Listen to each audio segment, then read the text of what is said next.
ma jeceshahay ilaahay inuu ku jeclaado ma jeceshahay ilaahay inuu raali uu kaa noqdo ma jeceshahay ilaahay inuu macaaga uu noqdo mar walba kuu kaalmeeyo kuu nusreeyo wax walba ood u baahan tahay uu ku siiyo ku hanuuniyo ku jeclaado ku soo dhoweeyo ku toosiyo ma jeceshahay haddaad jeceshahay 7 astaamaan kuu sheegi uu ilaahay kugu jeclaanayo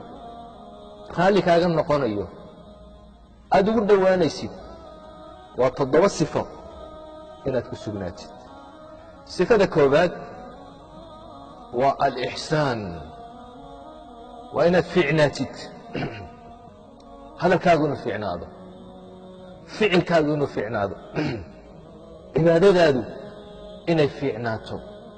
an tacbud allaha kaannaka taraah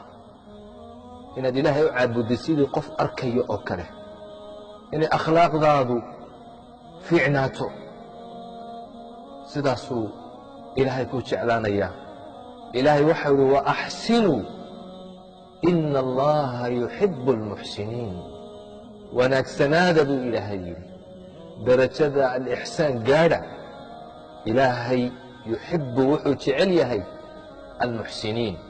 kuwa wanaagsan ayuu ilaahay jecel yahay ilaahay waxa uu yidhi liladiina axsanuu alxusnaa waziyaada kuwii wanaagsanaaday waxaa u sugnaaday alxusnaa janna u sugnaatay iyo waziyaada iyo ziyaada u sugnaatay janno iyo ziyaada ziyaadadaasi waa annadaru ilaa wajhi illaah waa wejiga ilaahay inay arkaan ilaahaad caabudi jirta inaad aragtid maxaa ka weyn maxaa ka fiican allahu akbar sayidkeennii nebi ciise calayhi الsalaam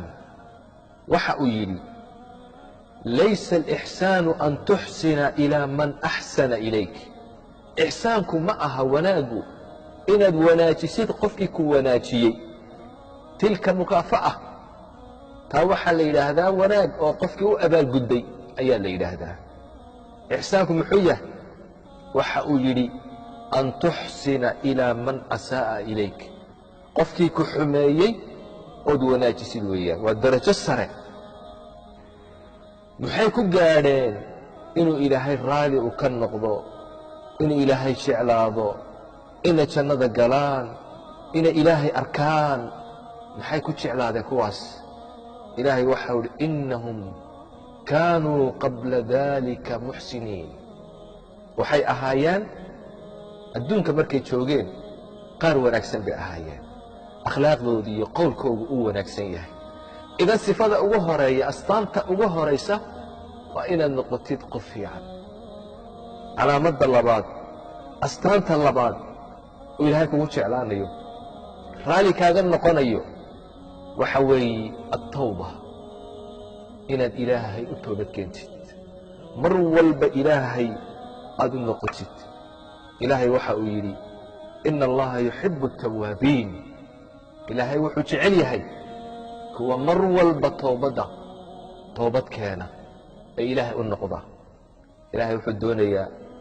inuu toobada kaa aqbalo dembiga inuu kaa meedho ilaahay wuu kugu farxayaa toobadaada markaad ilaahay u soo noqotid ilaahay kugu farxayaa maxaa ka fiican marka inaad ilaahay u noqotid ilaahay u toobad keentid ilaahay wuu ku jeclaanayaa toobaduna waa astaanta labaad uu ilaahay kugu jeclaanayo ta saddexaad ilaahay waxa uu jecel yahay uu kugu jeclaanayaa uu raalli kaaga noqonayaa waa atatahur inaad isdaahir yeeshid qalbigaaga inaad nadiif ka dhigtid jirkaaga inaad nadiif ka dhigtid dunuubta inaad iska maydhid iyo طahaaradii xisiga ahayd jasadiga ahayd wahiyaabaka faطahir ilaahay waxau leeyahay wahiyaabaka faطahir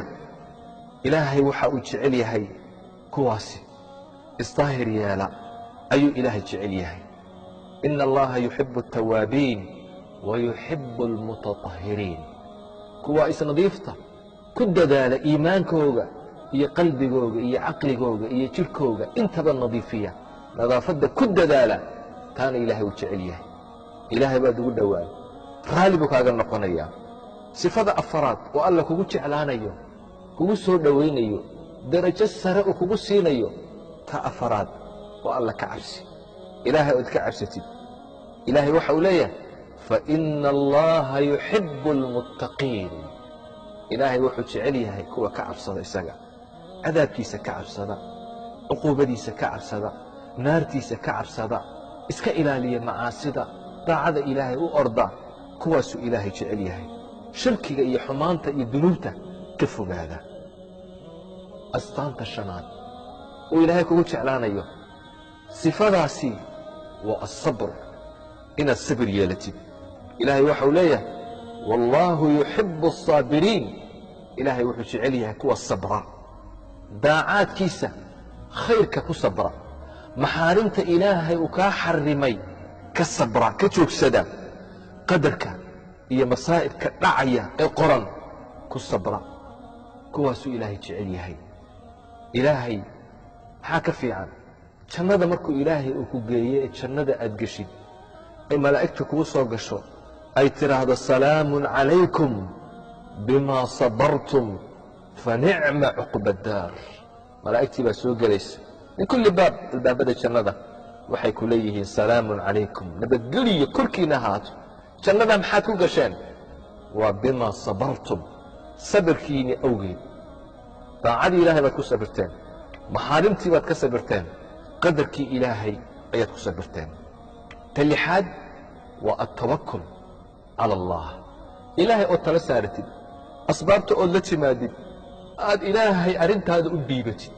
ilaahay wuu kugu jeclaan ina allaha yuxibu almutawakiliin ilaahay wuxuu jecel yahay kuwa tala saarta arrintooda hagaajiya dabadeed dadaala ilna ilaahay tala saarta maaha asbaabta inaad ka tegtid oo tidhaahdid ilaahay ayaan tala saaranaya sababta la imo